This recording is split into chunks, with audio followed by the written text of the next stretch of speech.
नमस्कार। HRD education group में आपका हार्दिक स्वागत है।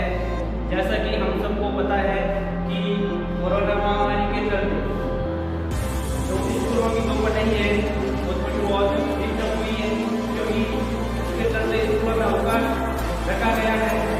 अब वापस स्कूल खुलने का समय है, तो उसको ध्यान में रखते हुए हमारे स्कूल HRD एजुकेशन ग्रुप के निर्देशक महोदय श्रीमान महेंद्र जी सर ने फैसला लिया कि बच्चों की पढ़ाई ना रुके।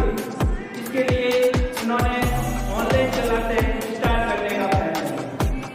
और आपने अभी इससे पहले 2-3 वीडियो डाले गए हैं जो महेंद्र जी सर ने सेल्फ से डाले थे। मैथ्स के बेसिक कंसेप्ट चल रहे हैं और उसके साथ साथ सामाजिक का भी आपके स्टार्ट हो गया है। और मेरा नाम विष्णु है। मैं आज से साइंस की जो क्लास है स्टार्ट करने जा रहा हूँ। अब इसमें आपको ये ध्यान रखना है कि जो क्लासेस चल रही है ऑनलाइन, उसको आप वीडियो के थ्रू आप नोट बनाते हैं, ताकि जो यहाँ पे कोर्स होता है ताकि आप नोट बना लो और उसको नोट बना के वापस भी रिपीट करके तो मैं आज आपके सामने कक्षा 10वीं की विज्ञान की आज क्लास स्टार्ट करता हूँ, जिसमें हम आज पढ़ेंगे अध्याय 10,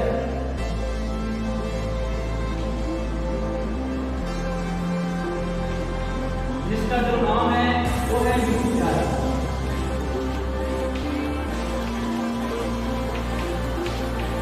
विद्युत धारा हम सबको पता है, हम अपनी दैनिक जीवन में देखते हैं।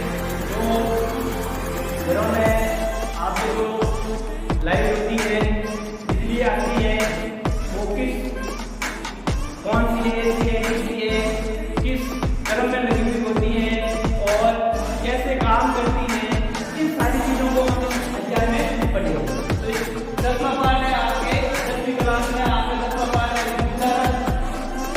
आपके पहला टॉपिक है विद्युत धारा।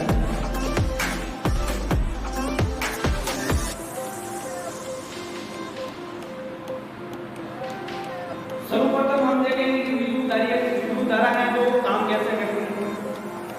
हमेशा आपको जो विद्युत धारा होती है वो एक बंद परिपथ बनाती है। जैसे यहाँ पे कोई भी नदी, यहाँ पे कोई भी नहर बन रहा है, तो इसमें हमेशा जो अनपरिपथ ही बनाए।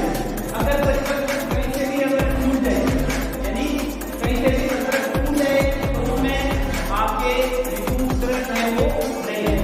क्यों? क्योंकि विद्युत धारा आने का एक ही मतलब है कि जो परिपथ है वो क्या होना चाहिए, बंद। तो जो विद्युत धारा है उसके अगर हम परिभाषा की बात करें तो परिभाषा ये है कि विद्युत धारा यानी आवेशों के प्रवाह की दर को हम क्या कहते हैं, विद्युत धारा। अब आवेश एक होता है धनात्मक, एक होता है आपके ऋणात्मक। अब यानी आवेशों के प्रवाह की दर को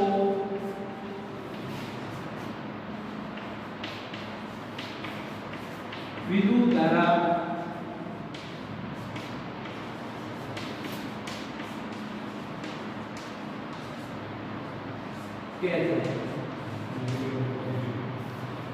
अब दर का मतलब होता है यानी प्रति सेकंड प्रति समय में कितने आवेश प्रवाहित होते हैं, उसे हम क्या कहेंगे, विद्युत धारा। अब विद्युत धारा को हम किससे डिनोट करते हैं, यानी इसको I द्वारा दर्शाया जाता है।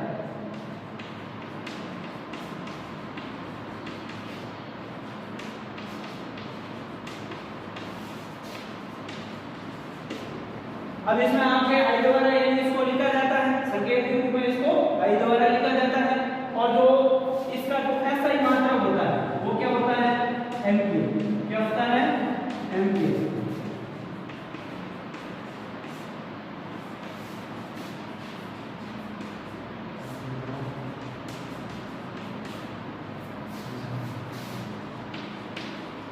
अब इसके सूत्र की बात करेंगे तो हो गई इसकी परिभाषा और किसके द्वारा लिखा जाता है और इसका जो ऐसे ही मात्रा है वो क्या होता है एंगल।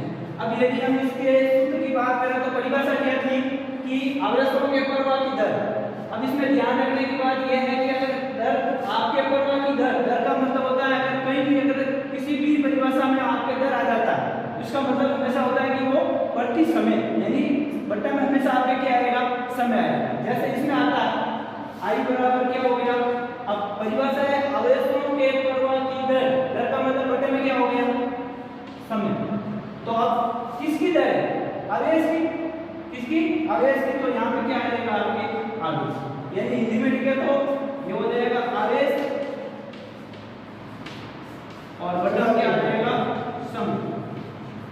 आवेश को हम किसके द्वारा लिखते हैं, जैसे विद्युत धारा को I से लिखते हैं वैसे ही आवेश को हम किससे लिखते हैं Q से और जो समय होता है उसको हम किससे लिखते हैं T से। तो ये हो गया सूत्र I बराबर Q/T। अब बात करते हैं जैसे जो विद्युत धारा उसका जो ऐसा ही मात्रा है वो क्या होता है N। अब जो आवेश होता है उसका मात्रा क्या होता है उसके बारे में पढ़ लेते हैं। तो आवेश को हम लिखते हैं Q से जिसका मात्रक होता है कूलम और जो समय है उसका जो मात्रक होता है वो क्या होता है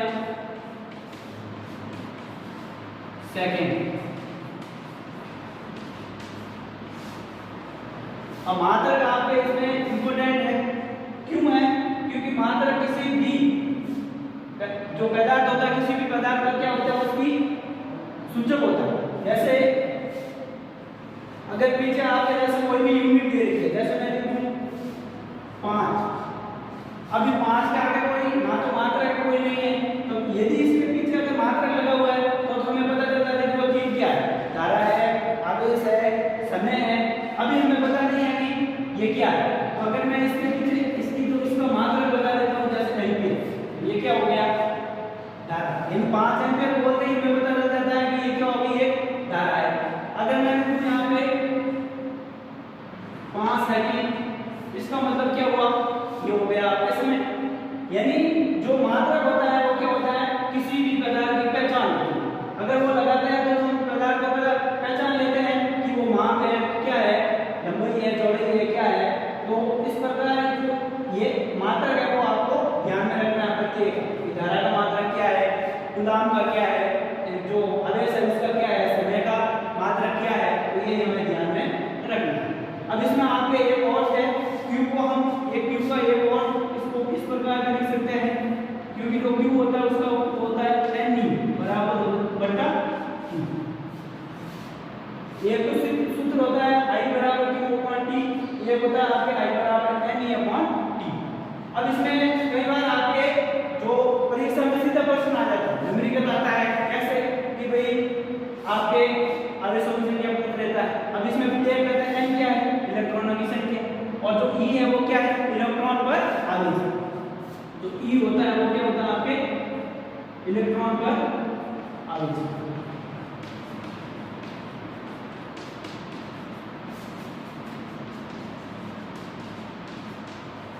जिसका मान है वो क्या होता है 1.6 × 10⁻⁻19।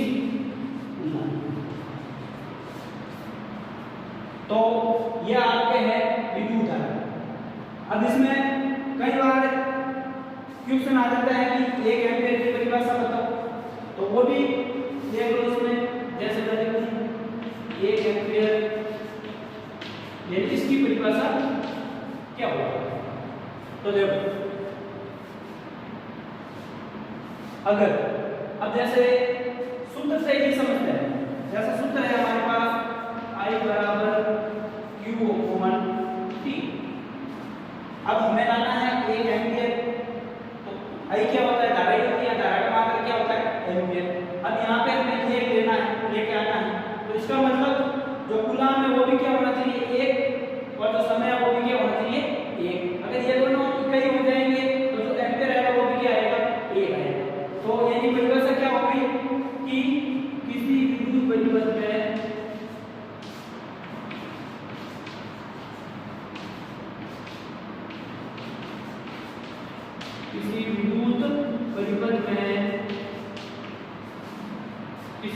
परिपथ में एक से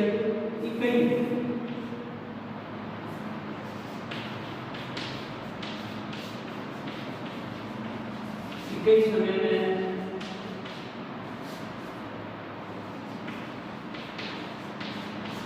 इक्कीस आवेश परवाई हो तो विद्युत धारा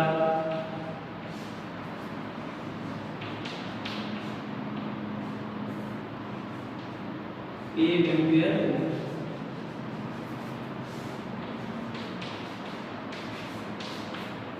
यानी I बराबर Q अपॉन T। अगर मैं Q का मान लूं, एक इकाई का मतलब होता है एक, और बटा समय की एक बटा एक बराबर क्या आ जाएगा T, और ये क्या आ जाएगा M।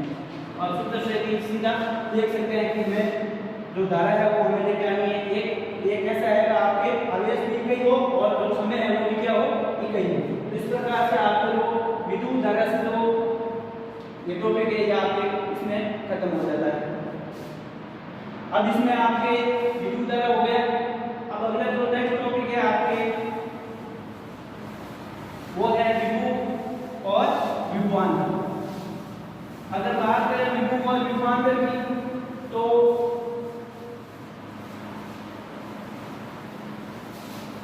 थोड़ा सा अंतर होता है दोनों में। कैसे हो गया? अब अगला जो टॉपिक है वो आपके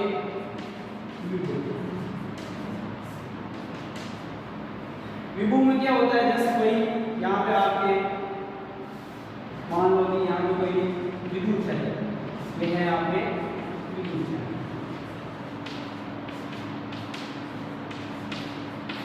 और यहाँ पे कोई आवेश बना है, इसको कह सकते हो आपको इकाई आवेश। इकाई का मतलब एक आवेश। तो यहाँ पे कोई आवेश पड़ा है, तो यहाँ पे पड़ा है। अब इस आवेश को क्या करना, हमें विद्युत क्षेत्र में लेके आना। किसी भी विद्युत क्षेत्र में आप चाहे यहाँ पे लो, चाहे यहाँ पे लो, चाहे यहाँ पे, यानी विद्युत क्षेत्र के अंतर्गत आप किसी भी बिंदु पर जो ये आवेश हम लेके आएंगे तो इसके विरुद्ध हमें क्या करना पड़ेगा, कार्य करना पड़ेगा। तो उस कार्य को ही हम क्या कहेंगे, कैसे? जैसे मैं यहाँ से ये आवेश को लेके आया, अब यहाँ तक तो मैं आ गया क्योंकि यहाँ पर कोई विद्युत क्षेत्र है नहीं, यहाँ पर कोई रोक टोक है नहीं, तो मैं आ गया यहाँ तक। अब क्या होगा, यहाँ से विद्युत क्षेत्र, यहाँ पे है विद्युत क्षेत्र। अब क्या करना पड़ेगा कि इसको हम लेके आएंगे इसके अंदर, यानी विद्युत क्षेत्र के हम अंदर लेके आएंगे, तो इसके विरुद्ध हमें क्या करना पड़ेगा, कार्य करना पड़ेगा। क्योंकि हम जानते हैं कि कोई भी जो वस्तु होती है, कोई भी चीज होती है, वो क्या करती है, अपने एरिया में उसको सेफ मानती है, दूसरों को आने से रोकती है। तो ये विद्युत क्षेत्र क्या करेगा, इसको रोकने की कोशिश करेगा, लेकिन ये क्या करेगा, अंदर आएगा। तो इसके जो विद्युत क्षेत्र के विरुद्ध इसको क्या करना पड़ेगा, कार्य करना पड़ेगा, और उस कार्य को हम क्या कहेंगे, विभव। कैसे? तो इसके अगर परिभाषा की बात करें तो परिभाषा हो जाएगी आपके कि इकाई आवेश को किसी इकाई आवेश को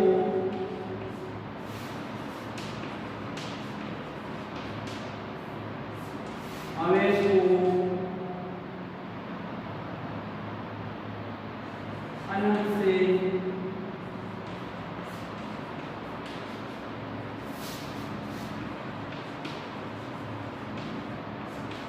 विद्युत क्षेत्र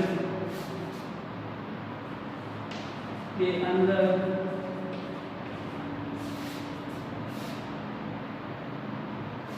किसी इकाई आवेश को अनंत से विद्युत क्षेत्र के अंदर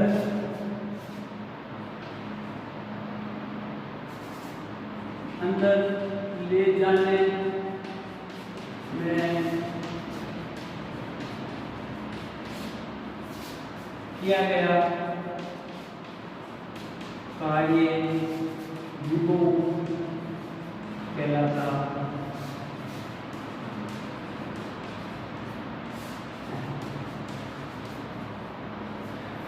इसको हो गया विभव की परिभाषा, इसको दर्शाते हैं हम V द्वारा, यानी विभव को किसके द्वारा लिखा जाता है? V द्वारा। इसको V द्वारा दर्शाया जाता है।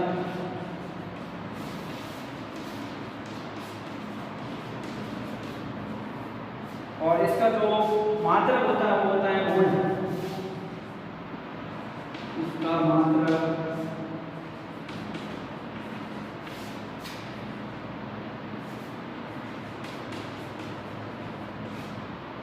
वोल्ट होता है। और इसका जो सूत्र होता है वो होता है V बराबर W/Q। अब यहाँ पे W का है कार्य, Q होता है आवेश, यानी लिख सकते हो आप W हो गया आपके कार्य और जो Q है वो क्या होता है आपके आवेश। कार्य का अगर मात्रा की बात करें तो इसका मात्रक होता है जूल, यानी इसका जो मात्रक होता है कार्य और इसका जो मात्रक होता है वो क्या होता है जूल। और आवेश का हमने पहले ही पढ़ा है कूलाम होता है, तो ये हो गया आपके विभव। अब इसमें आपके विभव और विभवांतर में दोनों में थोड़ा सा ही अंतर है। विभव में तो कोई एक बिंदु तक ले जाना है हमें, आवेश को वहां से अंदर तक किसी एक बिंदु पर ले जाना है, जबकि जो विभवांतर होता है अगला जो आपके विभवांतर में आपको क्या करना है? अगर ध्यान से इसको सुने तो क्या होता है? विभवांतर का मतलब विभव का अंतर कब आता है? जब कोई पर्टिकुलर चीज आती है उसमें आपके अंतर आता है। जैसे यहाँ पे विभव में एक बिंदु तक ही ले जाते थे, अब विभवांतर में हमें एक बिंदु से दूसरे बिंदु दो बिंदु तक ले जाना है, यानी एक बिंदु से दूसरे बिंदु तक हम ले जाने में उसके जो कार्य करेंगे वो क्या करेंगे? इसको हम क्या कहेंगे? विभवांतर। तो अगर इसकी परिभाषा की बात करें तो परिभाषा क्या हो जाएगी? सैम। अगर इसको देख सैम लेंगे, इसमें तो किसी एक बिंदु तक ही है और इसमें एक बिंदु से दूसरे बिंदु तक, तो ये तो हो गया विभव का विभवांतर में परिभाषा। किसी इकाई आवेश को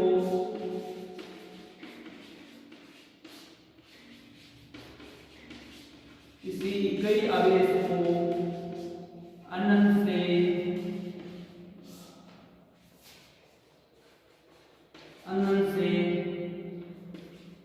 विद्युत क्षेत्र के अंदर एक बिंदु से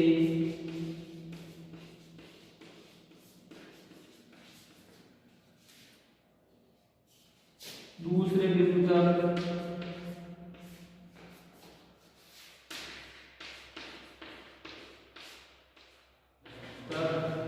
ले जाने में किया गया कार्य विभवांतर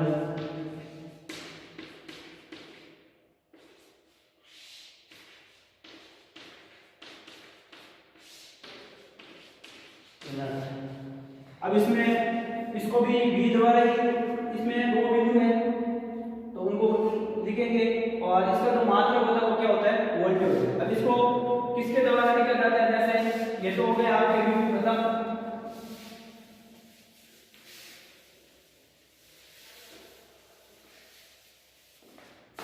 अगर मैं विभवांतर की बात करूं तो यहाँ क्योंकि आवेश को हम एक बिंदु तक ले गए, ये है कोई ये बिंदु और यहाँ पे है कोई बी बिंदु, यानी इस बिंदु से हम इस बिंदु तक हम इस आवेश को क्या कर रहे हैं? ले जा रहे हैं और उसके विरुद्ध क्या कर रहे हैं? कार्य। और उस कार्य को हम क्या कहेंगे? इसके विरुद्ध जो कार्य करेंगे उसको कहेंगे विभवांतर। अब इसको यानी कैसे लिखा जाता है? तो इसको लिखा जाता है V विभवांतर का मतलब है VA माइनस VB बराबर हो जाएगा W/Q। अब देखो दोनों का अंतर आया, दोनों का अंतर आ गया क्योंकि VA माइनस VB, तो ये क्या आ गया? विभवांतर और बराबर क्या हो गया? W/Q। और जो इसका मात्रक होता है वो क्या होता है?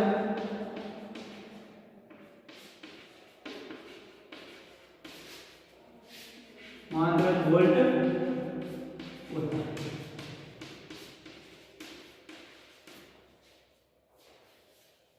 और इसमें इससे संबंधित आप अगर देखें तो जो घरों में जो वोल्टेज आता है, हमारे जो घरेलू कनेक्शन है उसमें जो वोल्टेज आता है वो कितना आता है 220 वोल्ट, यानी विभव होता है। तो इसका मात्रक हो गया वोल्ट। विभव और विभवांतर दोनों समझ में आ गया। अब देखो इसमें इसके बाद आपके जो W का वैल्यू कैसे बचे आपके होता है कार्य जिसका मात्रक होता है जूल, और Q होता है आवेश जिसका मात्रक होता है कूलम, और ये होता है विभवांतर और इसका जो मात्रक होता है वो होता है वोल्ट। अब आपके ये तो हो गए आपके विद्युत धारा और विभवांतर।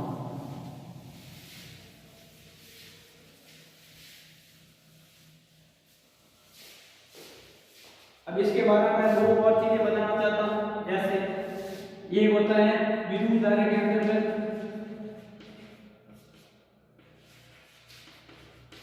विद्युत धारा को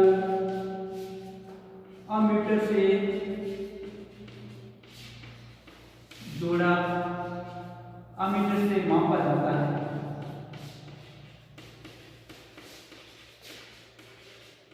मापा जाता है और इसको हमेशा इसको या अमीटर को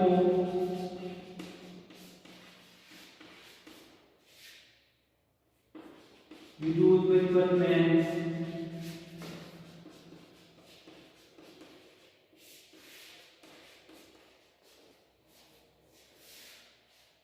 विद्युत परिपथ में आपके सरणीकरण में जोड़ा जाता है।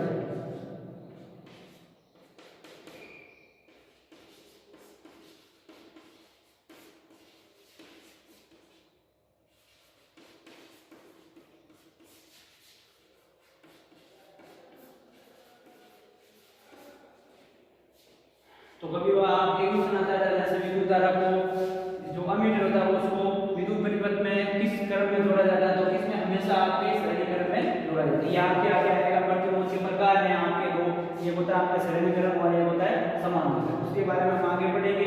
लेकिन जो इसको जोड़ा जाता है वो किसमें जोड़ा जाता है सरणीकरण में। अब आपके बात कर लेते हैं विभव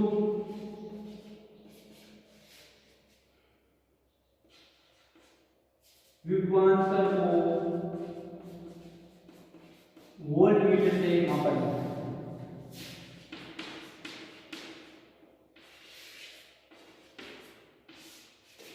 वोल्ट मीटर से मापा जाता है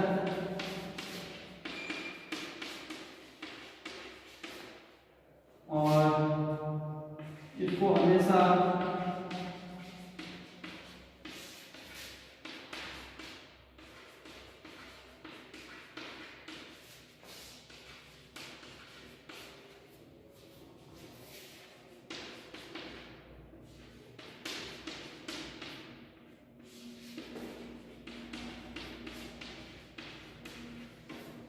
तो ये दो पॉइंट इंपोर्टेंट है इसमें आपके विद्युत धारा में कि इसको अमीटर से मापा जाता है और सरणीकरण में लगाया जाता है, और विभवांतर होता है उसको हम वोल्टमीटर से मापते हैं और वोल्टमीटर को किस में लगाते हैं समांतर क्रम में जोड़ा जाता है। यानी विद्युत परिपथ में उसको किस में जोड़ा जाता है समांतर, यानी वोल्टमीटर को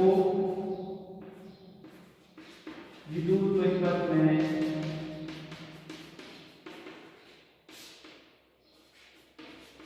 समांतर क्रम में जोड़ा जाता है।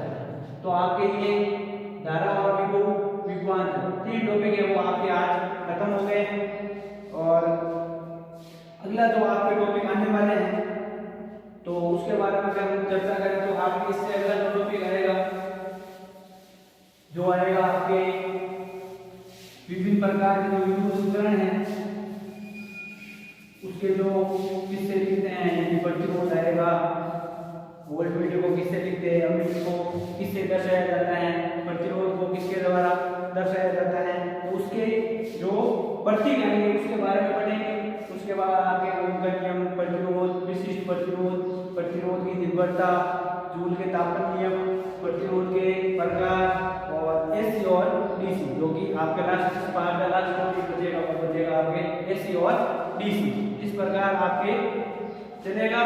आज के लिए बस आपके इतना ही, यानी विभव और विभवांतर धारा आपके हो गया कंप्लीट। और अब अब इसमें आपको एक ही बात ध्यान रखनी, जो भी यहाँ पे आपकी जो क्लासें लग रही है HRD एजुकेशन ग्रुप के थ्रू जो आपकी क्लासें लग रही है, मेरा विशेष अनुरोध है आपसे कि आप इन क्लासों को नोट्स बनाते रहो और आप कॉपी में लिखते रहो, ताकि आपके सेल्फ स्टडी भी हो जाए और वापस आप जब चाहे आप इसको वापस देख सकते हैं। वैसे भी आप ये यूट्यूब पर देख रहे हैं, यूट्यूब पर आपको उपलब्ध रहेगी वीडियो, कभी भी आप देखकर इनको तो रोजाना आप इनको रिवाइज करो। और अगर कोई इससे संबंधित समस्या होती है तो आपके स्कूल की तरफ से आपके जो ग्रुप बनाए गए हैं उसमें आप इसकी जो भी आपके जो काम दिया जाता है उसके बारे में आप वापस रिपोर्ट भी दो।